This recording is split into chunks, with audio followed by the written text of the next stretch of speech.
Hello everyone, welcome to yet another day in this clown decade, the decade where things are only going to get worse before they get better. And for the 200 or so of you that are new thanks to yesterday's video that somehow found the algorithm, this is part of a series where I am simply reacting to Vox Pops done by Politics Joe, where they try and make out that the UK is actually an extreme country when in reality it's actually relatively normal, especially if you put it in the context of about 20 years ago, because that's how far through the revolution we are. Anyway, today, Politics Joe went to Tower Hamlets to ask Muslims there about Islamophobia. So, take it away, Ed. Islamophobia is a really strong word, and now I feel like more than ever it's just become a norm. Well, the implication of that is that you think Islamophobia is too strong a word for what it is, but then you say it's also become a norm and implied it's bad. They always start with quick, here's what's coming up type things, and I would love to know the full context of what was asked there and what she is fully saying, because those two sentences do not naturally stitch together. A group of drunk men walked over to us and said, "Oh, are you sure under those jackets of yours you don't have any bombs or anything?" I'm just gonna say it, yeah, that's drunk British banter. They are literally testing to see how you react, and if you react in any way of what you say in bruv, kind of a how dare you reaction rather than a nah mate, I'm safe, then you failed the test. You know, I'm an Englishman living in Wales. There is banter about me being a foreigner here, and an awful lot of it results in me basically saying that Wales doesn't exist. And they pass the test too. In other words, if you have come to Britain, do as the British do. And I think British rules, Britishness needs to come back. Again, missing an awful lot of context of what she means by Britishness, and it has to come back. Because from what I understand about Tower Hamlets, people don't exactly describe it as British. London has got so bad that even the normies are saying it's not like how it was, and use every euphemism under the sun to say there aren't many English people there, and it feels very, very weird. In 2011, Baroness Saida Varsi, the first Muslim woman to serve in the British cabinet, said that Islamophobia had passed the dinner party test. Politics Joe doesn't explain what that means, and I had to Google it. Effectively, all it means is that Islamophobia has become normalised, and it is socially acceptable to be Islamophobic, quote unquote. Which, given all the Islamic terrorist attacks we have had in Britain, it's not particularly a surprise that people are criticising it at their dinner tables, because Islamophobia typically is such a wide range of different comments about Islam that you may as well just say it is critical of Islam. Obviously, Islamophobia can come in worse forms, but almost all of the time, especially when it comes to, you know, recent things like with Lee Anderson and Suella Braverman, even just pointing out that we have Islamists in Britain and they appear to be friendly with certain arms of the government, both local and national, it gets you kicked out of the Tory party, at least. Well, Lee Anderson left of his own volition, but he got his whip taken away, and Suella Braverman is routinely chastised for it. In other words, yes, criticising Islam is socially acceptable, at least the normies, but you do it in Westminster, my God, you're being kicked out of the parties, unless you reform. Therefore, you should vote reform. Despite some of their policies about the House of Lords and proportional representation, unfortunately, I believe there are more important issues at play here. We can always have a counter-revolution on those things as well. 13 years later, pro-Palestine protesters are smeared as sympathising with Hamas. Yeah, man, I wonder why that's happening. Can't be anything to do with a lot of the pro-Palestine side pro-war stance, can it? Can't be all the people that we see at these pro-Palestine protests dressing up as Hamas, having things like, as you can see on Big Ben here, saying from the river to the sea, Palestine will be free. Can't be the fact they celebrated October 7th, can it? Sadiq Khan is accused as palling around with Islamists. Sadiq Khan shared platform with 5 Islamic extremists. Women were told to use separate entrance at the meeting where the mayoral hopeful attended, because this was before he was actually mayor. Speakers on the bill include Daoud Abdullah, who led a boycott of Holocaust Memorial Day in 2005 when he was Deputy Secretary General of the Muslim Council of Britain. In 2009, Dr. Abdullah signed the Istanbul Declaration, a document that was widely interpreted as calling for violence against Israel and condoning attacks on British forces. Defending himself in a letter to The Guardian, of course it was The Guardian, Dr. Abdullah said, "I do not advocate attacks on any religious community, including Jewish communities, and I do not advocate attacks on British military forces. I just signed a document that did." Another speaker was Ibrahim Hewitt, who wrote a notorious pamphlet that branded homosexuality a great sin. To be fair, it is, don't have much of an issue with saying that, and suggested adulterers should be stoned to death. That is where my issue comes in. Mr. Hewitt spoke as chair of Interpol, a charity that says it provides humanitarian and emergency aid to people in the Middle East. However, in 2003, Interpol was designated as a global terrorist organisation by the US Treasury, which claimed it was utilised to hide the flow of money to Hamas. The designation remains in force in the US, although Interpol and Mr. Hewitt strongly deny the allegations. Dr. Azam Tamimi, another speaker, has said he wants Israel destroyed and replaced with an Islamic State. And you can read the rest of those lovely speakers in the links below. But I think I've made the point here that clearly Sadiq Khan, especially before he was mayor, clearly didn't have an issue with sharing a platform with people who, quite frankly, are quite anti-British there and have attitudes that we should absolutely be intolerant against. But if you are sharing a platform, you're implying that you are tolerant of these people. The only way I would find this acceptable is if Mr. Khan had gone up on the stage to say, I condemn all these people for their warmongering language and their atrocious views. But given, again, this was a platform in 2016, by the way, being pro-Palestine and saying Israel are evil, I find it hard to believe that Sadiq Khan would be against anything that these people were saying. And both major parties have serious issues with Islamophobia. Yes, that's because the general public have an issue with Islam. And it's completely understandable given that a lot of Islamic extremists have caused literal death and destruction within Britain. Hundreds dead thanks to Islamic extremists. Of course there's going to be a reaction to that, but the problem is that genuine examples of hate crime is conflated with simple criticism of Islam, Islamists, and hell, the problem we've been seeing since October the 7th in London. But this is the thing, the whole point of this series, From Politics Joe, is to make out that if you don't like Islam or are critical of even certain Muslims, then you are a bigot and an extremist. That is the point of this series. Since October 7th, Islamophobic attacks in the UK have risen by 600%. I mean, this is very much the Norm Macdonald tweet, isn't it? The worst thing about Islamist attacks is the backlash against peaceful Muslims. Which, yes, peaceful Muslims do not deserve the backlash that Hamas supporters deserve. I completely agree with that. However, you look at the actual numbers and it is no surprise that they've gone up by 600%, because assuming this trend carried on throughout 2023, raising 600%, assuming 2022 numbers, would mean if you keep on that trend, you have about, 1,800, something like that, Islamophobic attacks for the year, which is, yes, higher than 2017, but you've got to realise there's a reason that they are using the percentage increase rather than the actual numeric increase. And the reason is because 600% increase sounds way worse than we're back at 2017 levels. Of course, I'm not defending this. I think Islamophobic attacks are bad, but again, this is also assuming that these are actual all physical attacks and public order offences rather than just people publicly stating their position on what they think of Islam. It depends if these are genuine hate crimes or rather non-crime hate incidences, which are still being recorded, by the way. I'd also like to point out that Ed did not cite his sources here, so I also find it quite hard to trust him there. In fact, the only source that I can find on this is an ITVX article, and all it says is the 600% rise in incidents include both verbal and physical abuse, as well as vandalism, with Acton Mosque in West London being splashed with red paint 3 times in 2 weeks. But the thing I'm finding really weird about this number is that while this is the only source I can find with the 600% increase post-October 7, is that it is the same number that was used after the Christchurch shooting incident, with the Independent saying Islamophobic incidents rocket by 600% in UK during week after New Zealand terror attack.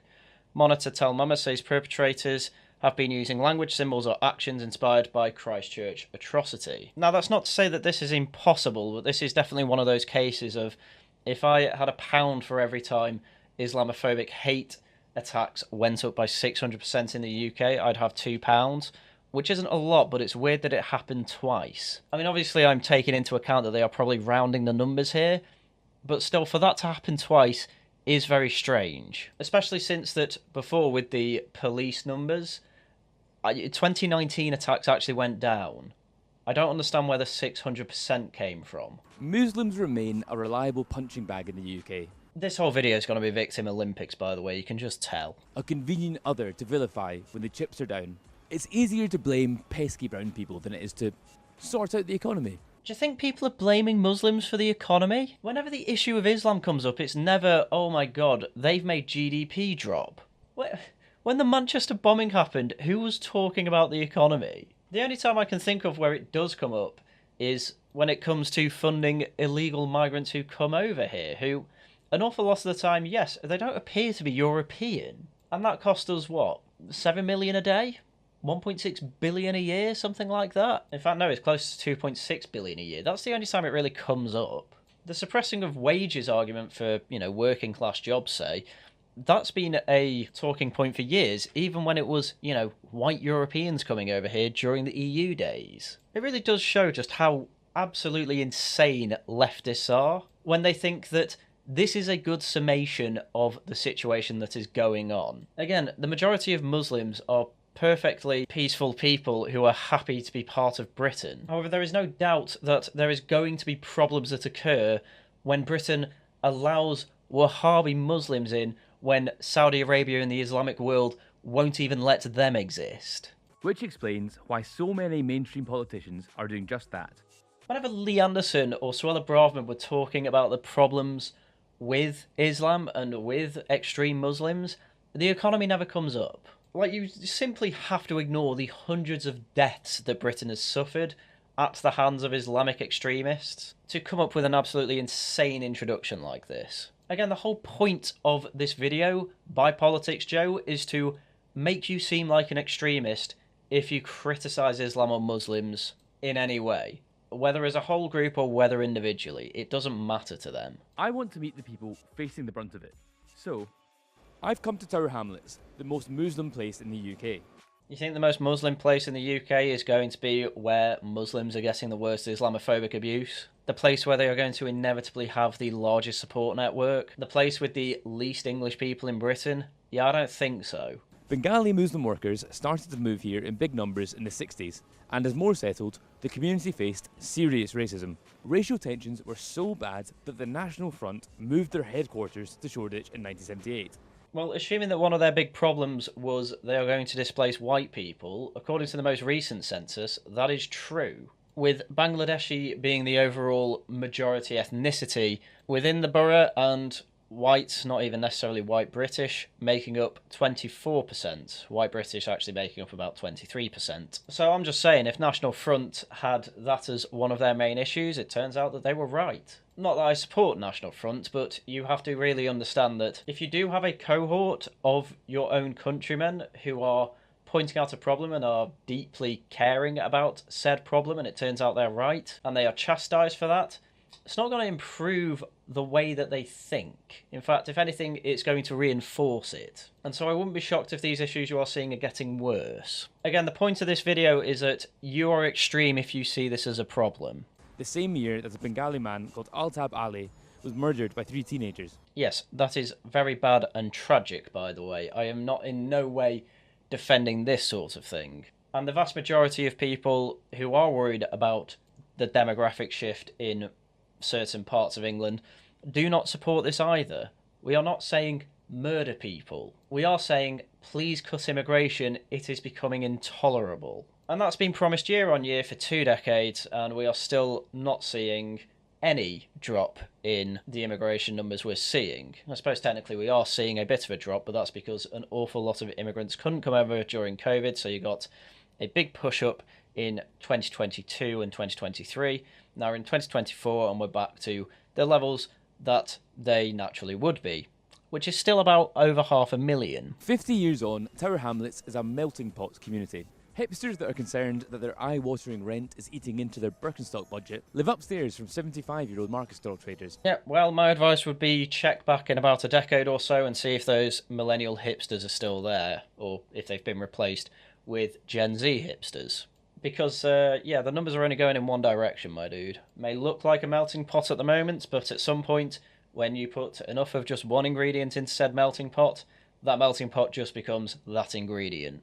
But the high proportion of Muslims living here makes it a lightning rod for culture war discourse. with a Tory MP recently declaring it a no-go zone. Well, for a start, said MP didn't say the whole of Tower Hamlets is a no-go zone, he said parts of it are. And the thing with no-go zones is that an awful lot of leftists misconstrue no-go zones as meaning people, there are like Muslim guards at the perimeters of these zones saying, no, you can't enter, sir. When in reality, all it means is that the area isn't a particularly nice area. There is a lot of crime in the area and people tend to avoid it. But to be honest with you, when enough Jews are saying that they do not go into London during Saturday protests because they do not feel safe, I don't see why that wouldn't be classified as a no-go zone. Now, is Tower Hamlets also an area like this? I don't know, they don't go into that much detail. But given Tower Hamlets is considered the 5th least safe area of London, I would not be surprised if there actually are no-go zones there. Whether there are or not, I don't know. But given that there are about 5,000 robberies a year in 2022, and given how useless the Met Police are, I wouldn't be surprised if, yes, people do avoid parts of Tower Hamlets where you are likely to get robbed. In other words, there are no-go zones. So when I grew up in Essex, and that was a bit brutal because my family was the only Muslim family in the area. So back then, my parents were really religious. My mum wears a headscarf. I used to wear a headscarf. I got the classic Voldemort comments, people pulling my scarf. Yeah, like a lot of it. I mean, this is the thing with Islamophobia. It's, some people made fun of my headscarf and other people, wanted to touch it, whether because they're curious or whether it's because they hated it and wanted her to take it off. I don't know. She doesn't say she doesn't wear a headscarf anymore because of this. She just says she doesn't wear it anymore. But this is why an awful lot of people don't take Islamophobia seriously, because it's not violent or abusive an awful lot of the time. It's just, they're poking light fun or they're curious. When white kids have black friends, they tend to like touching their hair a bit because they're curious about what it feels like. It's probably the same thing there. When she says it's tough here, she doesn't really give examples of abuse. She gives examples of, I felt like I was different, and that is because she was different. And obviously she's taken steps to seem less different than she was. That is supposed to be the point of a melting pot, but not according to Politics Joe, who thinks it means that absolutely everyone can be different and nothing should be mentioned about that unless it comes from the non-British people. So as soon as we walked into the restaurant, a group of drunk men walked over to us and said, "Oh, are you sure under those jackets of yours you don't have any bombs or anything?" I mean, the thing is, again, is that they're laughing about it, and that says to me that they understood that it was a joke and that it was just classic drunk British banter. But again, Politics Joe are putting all these in to make it seem like this is a really bad thing to do and should be punished by law, when in reality this is a really normal thing to do for a drunk Brit. They poke fun at each other all the time. I know my brother had it a lot worse. He went to a Christian school, and this is actually quite brutal. They used to pull glue in his hair and lock him up in a cupboard. I mean, I went to a Catholic school, and yeah, there were, I'd say, equally bad stories of bullying, but they happen to black kids, they happen to white kids, they happen to all sorts of kids. I'm not convinced that they targeted him because he was Muslim, because that sounds like a really standard way to bully someone. Hell, there was an incident at my school where the kids locked a teacher in a cupboard for an hour, and she was white. The kids in the school and the teachers didn't know how to handle it, because back then, so my friend is a teacher in a school and they get taught about how to deal with it now, but especially in early 2000s, not at all. I went to school in the early 2000s. This is nonsense. This was just a poor teacher. But this really is showing the really strange idea that we only started coming out of kind of medieval ways and, out of corporal punishment and didn't know how to handle kids post-2010, when in reality we probably knew how to deal with bullies better back in the 60s when you could cane them. And post 9/11, it was brutal. Yeah. And then 7/7 happened, and it got even worse. My dad, if we go for an airport, we're always stopped. Always stopped. We're the random search. So this is one of those things where that probably happened once, and now we need to be hyperbolic about it, and I mean that's because it makes for a better story. But in reality, when a Islamic attack happens, you tend to get a wave of copycats not too long after. Yes, I wouldn't be surprised if a Muslim family does get stopped in an airport one time shortly after 9/11 and 7/7. I'm sorry if that makes you feel uncomfortable, But for a start, I do not believe that it happens every time. Again, I think it's only happened once. And again, it's a completely understandable reaction from security forces. So if the brutality of Islamophobia post 7/7 is, oh, I got randomly searched, then it's not exactly a brutal time, is it? And people say it doesn't happen, but it does. No, I doubt people say it doesn't happen full stop. They probably say there's no way it happens that much, as I've just said. And part of the reason I said it is because you said it was brutal. You went hyperbolic first, so I'm just going to assume everything you say is hyperbolic. I am sure it happened once, maybe twice. But every time you've been to an airport, no, that didn't happen. Do you ever feel unsafe as a Muslim woman in the UK? Mostly no. I grew up here, and obviously I'm going to grow old here as well. I don't really feel unsafe, but yes, in some areas, in some places, depending on who... Oh no, is she going to say there are no-go zones in Tower Hamlets? Does she not feel safe in some places and considers them as places that she shouldn't go to? Oh, I wonder if she's going to say that. I mean, most of the time we feel safe, but in some places it does feel a bit worrying, especially when the news... Whenever there's a new news about terrorism going on, during that time there are few unhappy situations that goes around neighborhood. During that time, yes, but if the news isn't really blowing things up in a negative way, then I think normally we're okay. Okay, so if there is an Islamophobic attack and quote-unquote the news is blowing up negativity, which isn't the best wording to use in the context of talking about Islamic terror attacks, but, you know, we'll skip past that. But yes, I am not shocked that the reaction to Islamic terror attacks is for some people to lash out with their reaction to it on the people that they want to blame for it, which obviously, when it comes to Islamic terror, it is certain Muslims, and it is not the majority of them either. But obviously, for some people, it doesn't matter. If you're a Muslim, you are a valid target because you probably support this. And the problem is now, is that especially with the October 7 attack, you're seeing all these pro-Palestine protests, any that happened on the day or the day after, before Israel even reacted, it's probably fair enough to call them Islamists, because it was an Islamic terror attack on Israel. It was not a legitimate form of resistance.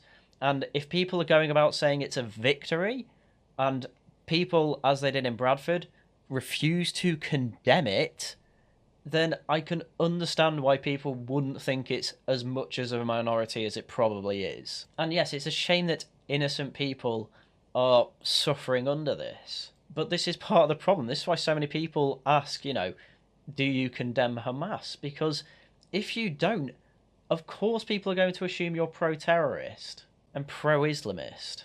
Like, it's really blunt now. Like there's a type of... I don't know, Islamophobia is a really strong word because it's phobia. Islamophobia is a strong word because phobias aren't, like, strong words. Arachnophobia, fear of spiders. Claustrophobia, fear of small spaces.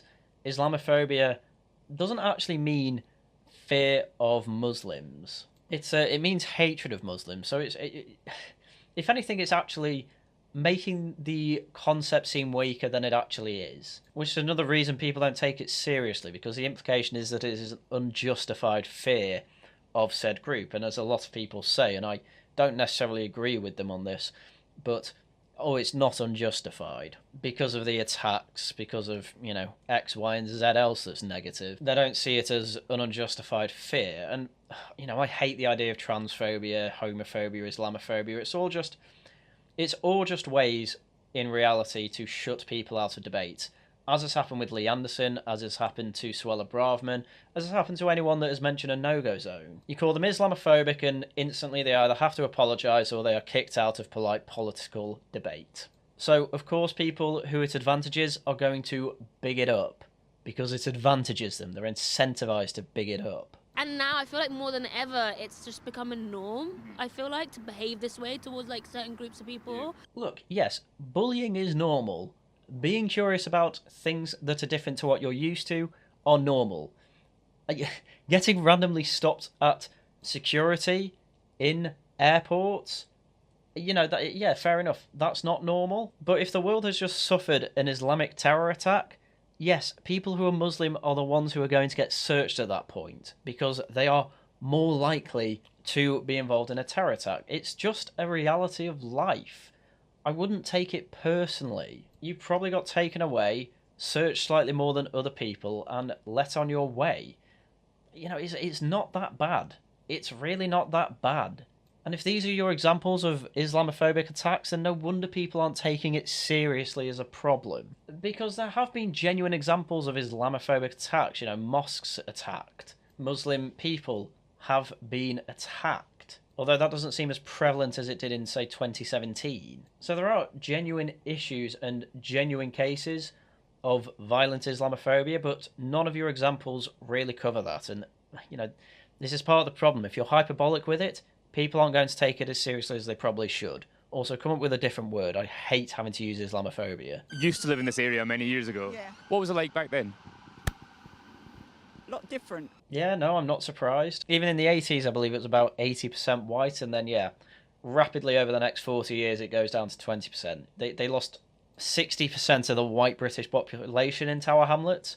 Of course, it's going to look different. But she knows she has to be very careful with what she says here. It was more English, a lot more English people. Yeah, it used to be quite nice along here. Oh no, she tripped up. She implied it's not very nice. Again, Extreme Britain, the point of this is that saying that a place is more English and therefore better is an extreme thing to say. Despite the fact that I am sure that Bangladeshis who live in Tower Hamlets would say it's actually got better over time due to the increase in the Bangladeshi population there, because everyone has an in-group preference. It's just that an awful lot of lefty liberals have an inverse in-group preference in that they actually prefer out-groups to in-groups because they are mortified that their in-group has an in-group preference. Yeah, a lot of Jewish people. But I've just come to visit my brother in the hospital, and I can't believe how it's changed. That is the face of a woman who has an awful lot of things to say but knows that she cannot say them. This is a woman who effectively wants to break down in front of Ed Campbell and say, things have definitely got worse and I absolutely hate it, but there is nothing I can do about it. And the problem is that if she starts doing that, Ed Campbell would probably berate her in his classic sarcastic way, and make her feel bad for not praising the diversity of Tower Hamlets now. Make her feel bad because what she says might make people feel uncomfortable around her. And so she doesn't bother. She just pulls his face, says, it's not good, and I can't say it to you, and she'll have to carry on with her day. Well, one day I hope that she does actually hear this and knows that there are other people out here who understand what you're feeling. And we also wish to stop the processes that are causing these changes too. I work in a school, there's Muslim, non-Muslims, Christian, Jewish, Buddhist. It's a mixed community with mixed community children and staff members, and we're happy with our differences. This is the other side of it. I have no doubt that there are communities around Britain that are, fairly even in their distribution of ethnicities and cultures, and can actually work out to get along. And I'm sure schools are actually the easiest place to do it because, it's kids' formative years. Lots of their group preferences will be, at the moment, be up for moulding. And kids are born with an in-group preference. They have a preference for, their own mother and father, their own family. And as an extension, that family is mostly, in most cases, I should say, going to be monoracial. And so, babies start crying when they see like a black person because they've never seen it before and they think, oh my God, I'm not used to this. But as they grow up, obviously, in more diverse areas, they'll, see them more. It won't be like the old days where, kids would point out, look, mummy, a black man or something like that. And so they probably have an easier time integrating in these ways. And that's fine. I think it's perfectly valid. The problem comes in when, British culture is undermined.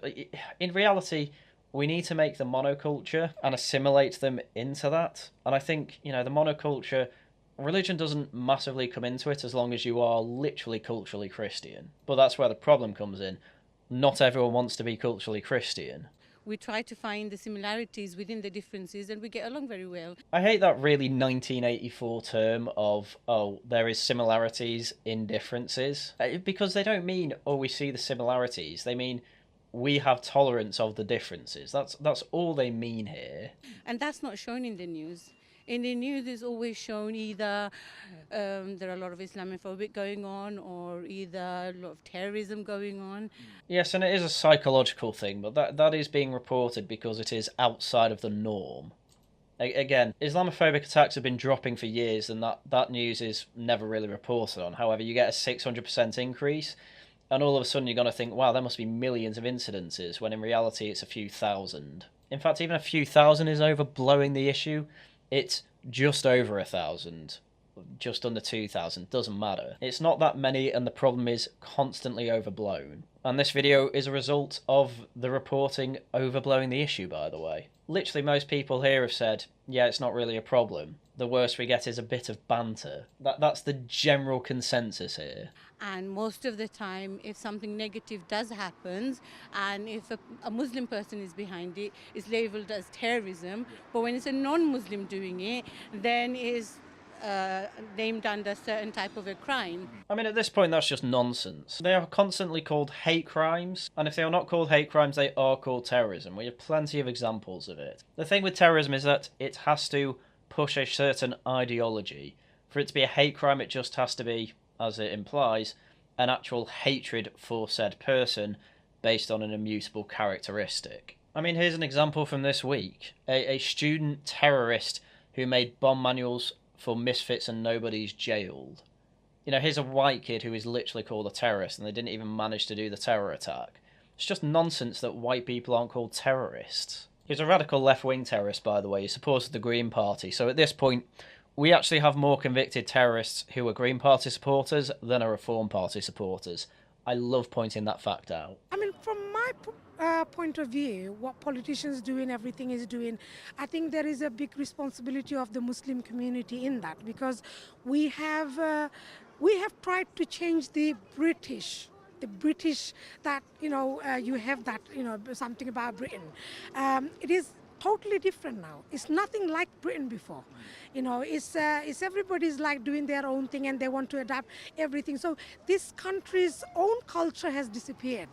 I mean, trying to steel man her point here. She appears to be saying that British culture used to feel a lot more tolerant, and now it doesn't. And I think she's saying that politicians are trying to put it on Muslims to become, in what her mind means, more British, but she is saying that we were British, and then Britain changed and we didn't. When, if I'm honest, in reality, I think what happened is, a few Bangladeshis went to Tower Hamlets initially, and this was, largely probably accepted by the locals. But then over time, as tends to happen in areas like this, more and more, say Bangladeshis in this case, come over until, as we can see from the demographics of the place, they make up the largest ethnic group, and white Brits have left. And now that you have a rather large Muslim Bangladeshi community in Tower Hamlets, people aren't particularly happy about it because it looks like a colony and isn't British by an awful lot of people's own opinions on the place. So because of this, it now appears to be that there is less toleration of these types of places. She has noticed this and has said it must be Britain that has changed, when in reality Britain hasn't changed. It's just that the circumstances have changed and the British are having a natural reaction to it, and she doesn't like it. Which is quite understandable, because this means that the British aren't as tolerant as they were coming over as either small groups or individuals, but now it's a large group, people don't like it as much. And given that the MP for Tower Hamlets, who is a Bangladeshi, keeps showing support for Hamas and Palestine, it's kind of no wonder that people aren't a fan of that community, given that a lot of them seem to be, sharing platforms with people who are directly supporting terrorism and massacres. And I think this is something that needs to come back if we want to be, feeling the important. Because, if the British society changed to other countries' rules and religious expectation and everything, then you cannot expect the Britain politicians to be British to you. Okay, so hearing a few more of her clarifying statements, I think what she's actually saying is that Tower Hamlets has become too Bangladeshi and isn't British enough. I think she's genuinely saying this place has got worse as it's got more Bangladeshi. I genuinely think that's what she's saying, and that she's come to Britain and expects actually a British MP to represent her, which, if that's what she's saying, that's quite an interesting take. So this interests you. Think Britain has been too accommodating, almost? Yes, it is. And I think this multicultural everything coming into it has made it like the society has changed to everybody's adaptations. Like everybody's doing their own thing, schools and everything, they're like having different kind of holidays. Everybody's having different kind of, their own adaptations. And I think, if you go to Tower Hamlets Council and you want to speak to someone about, before I would go to council and I would see that they would expect it and they understand me. But now they will be like, oh, in your culture it happens, so adapt to it. Oh my God, this woman's allowed to stay. This woman has genuinely seen that Britain and Tower Hamlets was better under effectively a majority white British demography with a white British council, because the white British council would hear her problem of, oh, the Bangladeshi community's bad in this, that and the other way, and they'll say, right, we'll sort it for you. But now apparently they say, oh, well, that's just Bangladesh, what do you expect? She genuinely has got expectations of a better life, and she genuinely thinks that happens under British culture.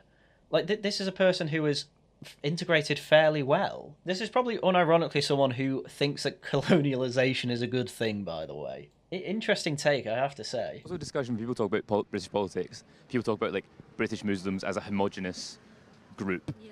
People talk about, like, oh, Starmer might lose the Muslim vote over Palestine or whatever. When people talk about, like, British Muslims as, like, a bloc or an entity, what do you think about that? I mean, given the voting record, I think it's an understandable take. I mean, it's something like, I think it's 65% of Muslims vote for Labour, while about a quarter of them vote Conservative. I mean, yeah, it's not an 100% bloc, but nobody's claiming that. However, if the swing is over 60% one way and less than 30% another, I think it's understandable why politicians especially see them as a voting bloc, because that's a pretty sizable bloc. It's a difference of about 40%. I think it's again, this is like education. So there's different types of Muslims. Obviously, there's Sunni Shias and those groups, and it is mixed a bit more into culture. Like, maybe some people disagree with me, but I think, like, some Iranian. So the Iranian Muslims, like Shia Muslims, are a lot different. Not a lot different, but they're in their own community than, like, a Sunni Pakistani community. Yeah, sure, but the thing is that we have a lot more of one type of Muslim than another. We have way more Pakistanis in the country than Iranians. And this is effectively why it ends up being a bit of a voting bloc, because, yeah, there are differences, but the thing is that the largest bloc, I believe, is Pakistani Muslims. And so that's really the voting bloc people are referring to. Obviously, they don't mean Iranians, they don't mean maybe Saudis or something like that. Because, yes, they do have different attitudes and do follow effectively different doctrines of the religion. But when the largest one is Pakistani, that is the voting bloc people mean. And I feel like it just, especially now that there's generational Muslims, so maybe there was a generation of a lot of immigration is just a lot now because of planes and whatever, just the world we live in, the 21st century. I mean, sure, it's easier than, say, the 1800s or early 20th century, but we've had planes for longer than the last 10 or 20 years. No, the issue isn't that planes exist, because we're getting an awful lot of people coming over on boats on the channel and, in the back of the lorries. No, the issue is that we have a border force that is just unwilling to enforce the actual border. As soon as someone's in the country, it seems to be very hard to deport them unless they're actually in an airport. And now we have generational Muslims, which are British Muslims. They grew up, they are just as British, English behaving as you or whoever. I mean, in her defence here, she's not just saying that the people are born here, because that alone is not good enough to say that they are British. Otherwise, you can say Rudyard Kipling and George Orwell are Indian. But no, she's actually saying that they are Muslims who behave largely as the British do, and there are certainly Muslims like that. However, they also appear to be the type that are massively in favour of Gaza and just seem to only care about foreign issues. And that's very, very strange for Brits, I have to say. It's only really left-wing academics that care about foreign issues. A lot of your standard Brits just want to get out of a cost of living crisis and live very, very happy and comfortable lives. A lot of them only care about, say, Ukraine and Russia, or Israel and Gaza, insofar as Putin or Hamas seem to be the bad guys, therefore I want the good guys to win. But it doesn't really go beyond that. At the end of the day, I feel that's about propaganda. Like, if I was in the UK and I'm getting fed stories about Muslims and Islam, and I have no direct links to Islam itself, and I don't know any facts. I get people are it's gonna be a one-sided story. Yeah, well, the thing is that that's not really happening in Britain. You get a big terrorist attack in, say, Manchester. All the news is for the next, 2 weeks is not all Muslims. Here's a bunch of peaceful Muslims. You know, you're Islamophobic if you criticise it. It goes way too far the other way. And I think that actually makes the reaction worse, because actually a lot of people will see the story of 22 dead kids in an arena, and then they'll keep hearing you shouldn't look back in anger or be angry about this, or, let hate fester or anything like that. And that probably actually makes it worse, because they actually do need a bit of a ventilation. They do need to see some justice here. Otherwise, the Brits aren't going to be happy. And obviously, an awful lot of them take it out in the complete wrong way. And that is a bad thing. And I don't think trying to claim that we have nothing but bad propaganda about Muslims is going to help, because everyone can see that's nonsense. But obviously it's a bit difficult for us to comprehend why people don't see the way we see things. So for example, peace. Islam, like he said, is a peaceful religion. But again, I just feel like it comes down to propaganda and what people are being fed. Again, it's quite hard for people to believe this when there are so many terrorist attacks and there are so many Islamist terrorist groups. You say Islam is a religion of peace, and yet there seems to be an Islamic war once every 3 years. It's difficult to really understand that. And the reason a lot of Muslims do say it's a religion of peace is because there are sects of Muslims that are perfectly peaceful. But that obviously doesn't make headlines. 1,200 dead in Israel does. So effectively, it probably just comes down to marketing for these more peaceful sects.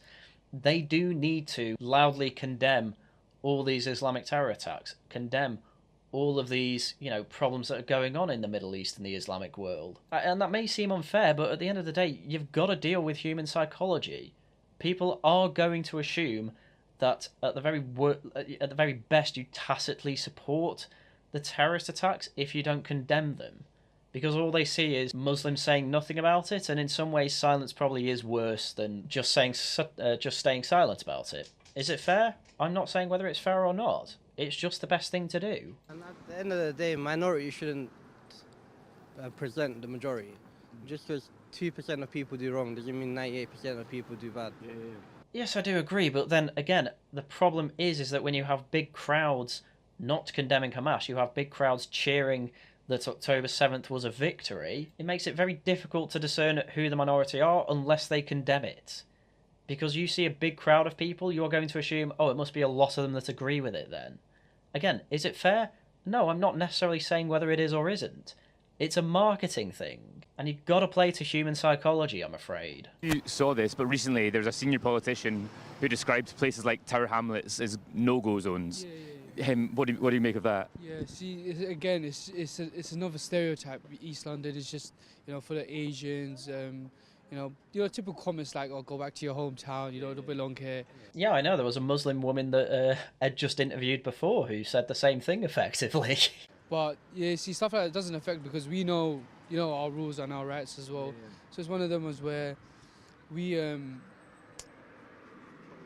Timeless is like another place for Muslims to come together. Like, for example, we just prayed Jummah as a uni. You wouldn't think, back then there'd be a place for prayer. So it's also our home now as well. Okay, so I don't get why they've started talking about this when no-go zones were brought up, but I find the answer kind of fascinating that he didn't say, yeah, there aren't any no-go zones.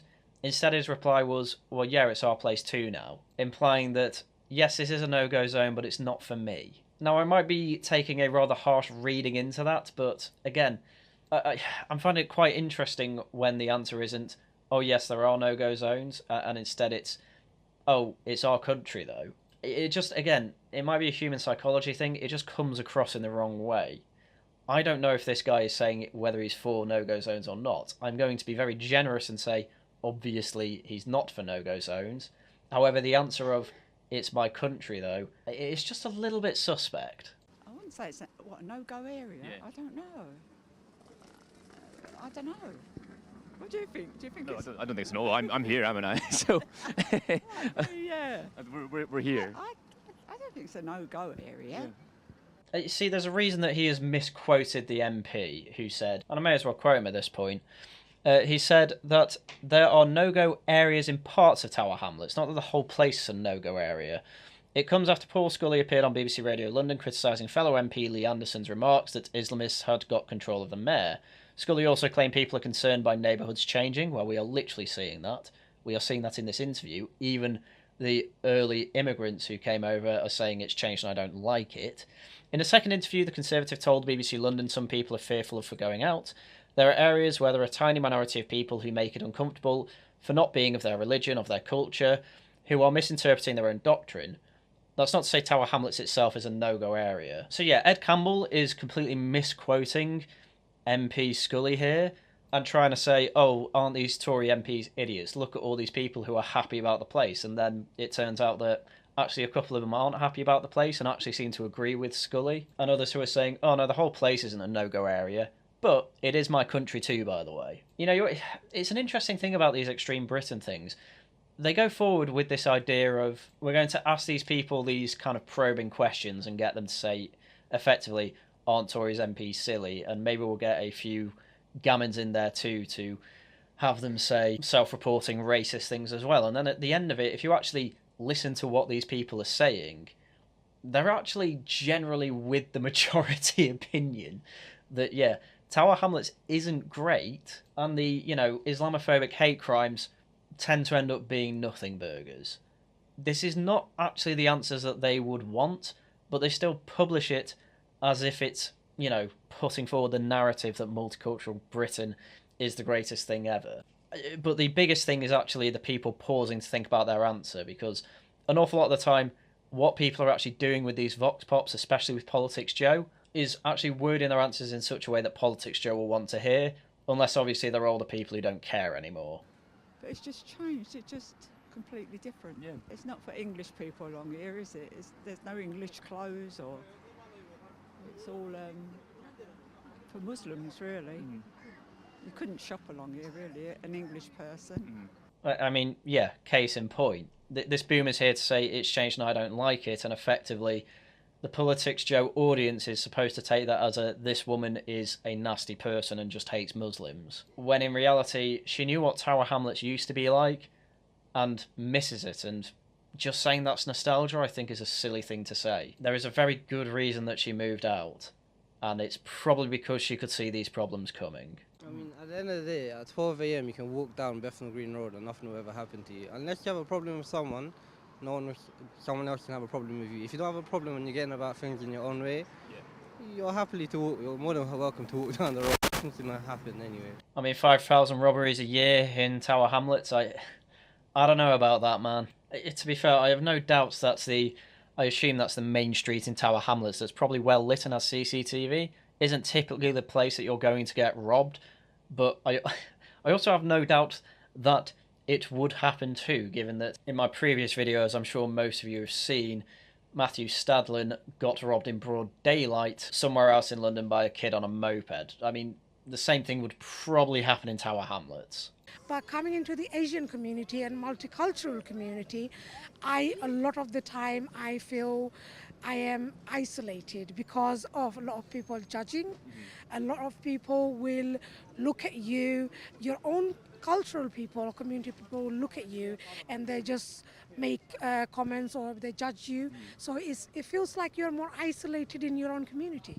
So effectively this woman is saying that actually the British culture is actually a lot more tolerant than these intolerant Muslims. That's effectively what she's saying there. I'd wish to give a bit more detail on what is being said to her from her own community, but it's interesting, isn't it? You end up with Tower Hamlets being, you know, majority white British back in the 80s, 90s, probably early 2000s.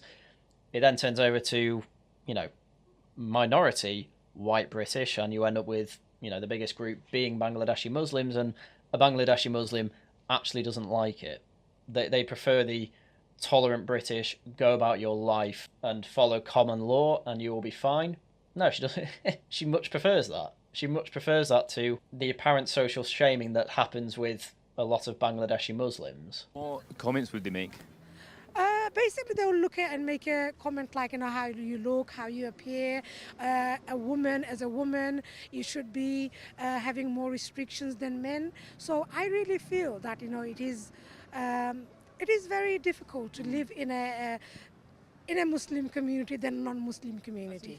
Stuff like that is what they mean by no-go areas as well, by the way. She probably avoids places where she's had comments in the past. Because obviously, as you know, there are less white British in the area and more Bangladeshi Muslims in the area, that social shaming's only going to get stronger and stronger. And eventually she may have to end up wearing a burqa. She may have to cover her face. And that's probably what they mean by restrictions. In fact, I probably actually wouldn't be surprised if she didn't have to wear her hijab when she first moved over here. But as the social shaming's got more and more and more frequent, she literally changes her behaviour so that she doesn't have it anymore, which is how social shaming should work, by the way. It's just obviously I'd prefer it to be in a more Christian manner rather than a Muslim manner, especially if it's within Britain. My children are, as a Muslim, they're practicing, but they sometimes, a lot of time, feel they're being judged because my daughter, she's 14 years old. She goes to all Bengali, Asian community school, girls' school, Muslim school. So a lot of the time she doesn't wear a scarf, or she doesn't wear a scarf. So she feels she's being judged, her appearance being judged. She feels she's been pushed on a side, and a lot of people say, oh, you're not a Muslim. And so they judge your intention and your, they look at your appearance rather than you yourself. This woman got a taste of freedom, passed it on to her children, and now they all effectively want to live in Britain of the 90s, which an awful lot of people want to do. Unfortunately, that also meant that you had to liberalise immigration laws, and obviously those laws were liberalised as time went on, to the point where, well, actually, your culture comes over and now they are trying to get you to assimilate. But the problem is that Pandora's box has been opened.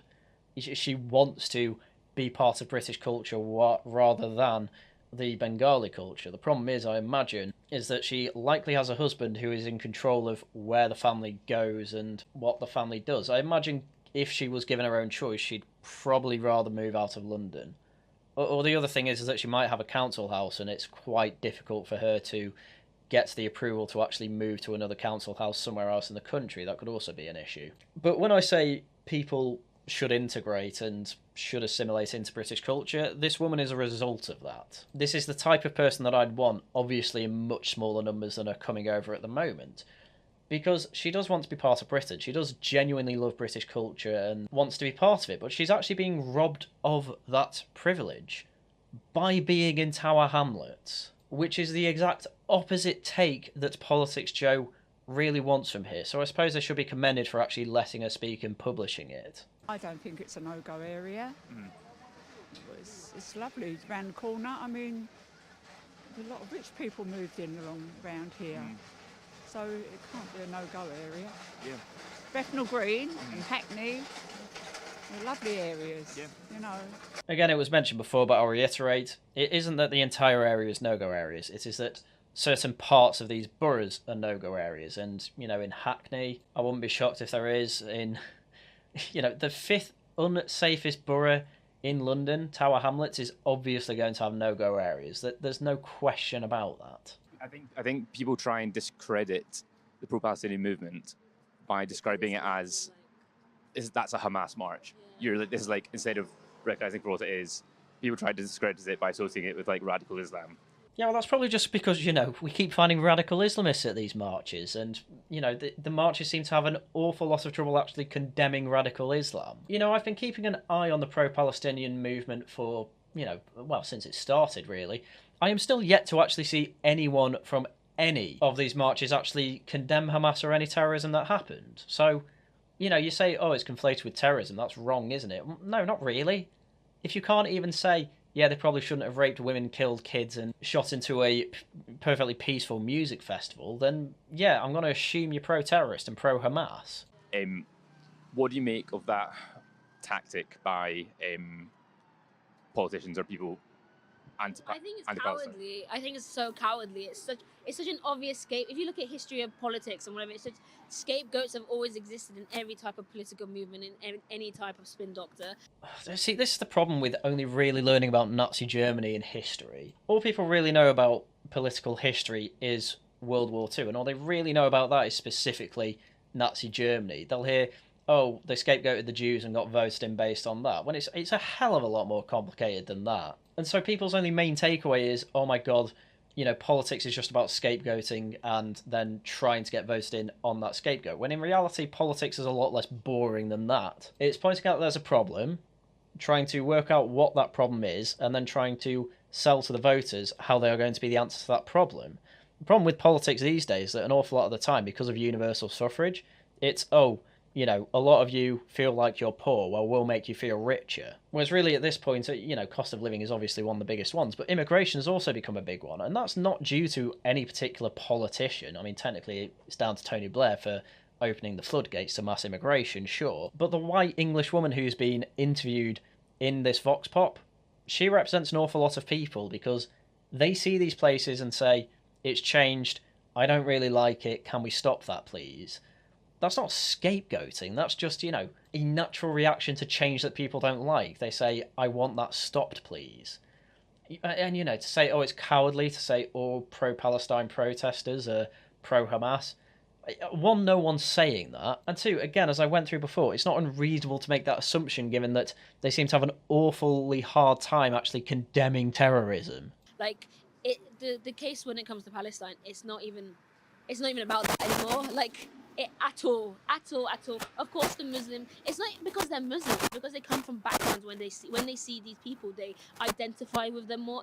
I don't even think this argument makes sense because about half the Palestinian protests are full of naive white leftists as well. And there's an awful lot of right wingers doing vox pops at these marches, saying, do you know what intifada means? And you do know that Hamas are terrorists, right? And things like that. And they're naive. They don't know a damn thing about it. They just see, this group of people is being absolutely rammed by another group of people. I don't particularly like Israel because I'm told I shouldn't like Israel, and therefore I'm massively on Palestine's side. Oh, look, they're killing a load of kids and, completely ignoring that Hamas use them as human shields. There is no one in Britain, or probably on this planet, who says absolutely everyone who is on the pro-Palestine marches is actively pro-Hamas or pro-terrorism. It's very strange that they don't ever seem to notice that there's no condemnation of the terrorism involved. But for an awful lot of them, they probably don't realise it's actually terrorism. They probably go along with the idiot narrative that it was a defensive attack on civilians and babies and women. This is my point of view. Of course, when you're Muslims, you look out for your community, and obviously lots of Palestinians are Muslim. But it's not that. It's just because they identify with it. We're like, in the Middle East, a lot of Middle Eastern generationally here still have that trauma. There's a lot of I have this as an Iranian that's grown up here. I have a lot of survivor's guilt. I think she's trying to say that she has survivor's guilt because she's not one of the, let's say, Muslims being bombed by Israel. Is that the survivor's guilt you mean? Because another problem is that it's Iran backing an awful lot of these terrorist groups that are attacking Israel. Hamas, Hezbollah, Houthis. And pretty much all of them are just pure evil people. Pure evil groups. Houthis brought back in slavery into Yemen and keep attacking merchant vessels that are going through the Red Sea and just, trying to stop the supplies. Whether it's going to Israel or not doesn't matter at all. They don't care. Because they see everyone who is not a part of some Islamic caliphate as evil and deserving to die, especially America and Israel. That's even in their motto. They even want to curse upon the Jews according to their motto. But this is the thing, if your survivor's guilt only goes as far as, they're kind of the same religion as me, despite the fact she said that we're all of different religions, or sects I should say, then it just completely pulls the carpet from under your own point of, actually we're all different. Oh no, actually we're all the same and I have survivor's guilt for that. You have to pick one. And so many Muslims have that. They're not even Muslims. Anyone of that background. No, I mean, to be fair, I haven't exactly been looking out for it, but I don't know any Iranian Christians that are on the side of Hamas. In fact, Googling Iranian Christians and Hamas, I ended up finding this article. Iran considers both Christianity and Israel as agents of Western influence in the Middle East. The Iranians have made it no secret that they want to obliterate Israel. For 4 decades, they've been sowing all the seeds of bitterness and conflict across the Middle East, from Yemen to Iraq to Hamas and Hezbollah, and they're taking every opportunity they can to bring Israel down. The Christians are targeted with that same venom and the same strength of feeling. In fact, an Ayatollah recently said that Christians also need to be obliterated. And there are 1.2 million Christians in Iran, and if their faith affiliation is discovered, they are often banned from education and jobs. Iranian Christians face heavy monitoring, harassment, and even imprisonment for crimes against national security. Christians from Muslim backgrounds are particularly targeted. So, yeah, no, it is actually just to do with the religion.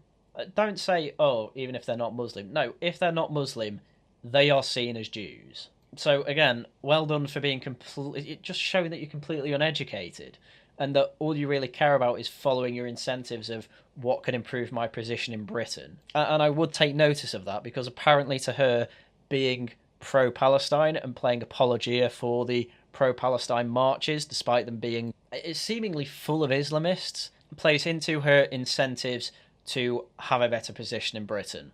I'm just saying. And that's why they feel strongly for it, because when they see a picture of someone being killed on the news, it looks like that uncle, auntie, dad, whatever, more like than it for you, for example, and it's more of a hard response towards it. I love Ed's nod in agreement there of this woman saying, oh, this is just basic in-group preference. Don't you understand? We have in-group preference for that. And Ed goes, But then when there are other people who have been on these Vox Pops effectively saying the same thing in a British or English context, Ed's like, I understand, but don't you think that's bad, though? I mean, I am convinced by the psychological assessments of leftists in that they effectively have no danger or fear response to outgroups, and in fact it seems to be the opposite. They seem to have more of a love for outgroups, because this is all politics Joe seems to be about.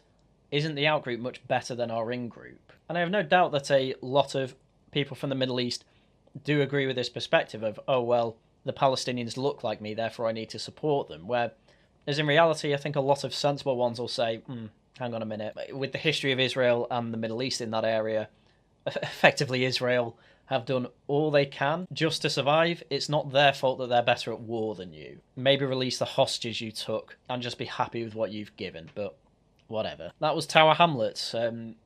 As far as no-go zones work, yeah, the whole area isn't a no-go zone. No one said that, but everyone seemed to imply that there are probably places that you would avoid. So there we go. Right, well, that's everything I had for you for this video today. Once again, thank you very much for watching, and until next time, goodbye.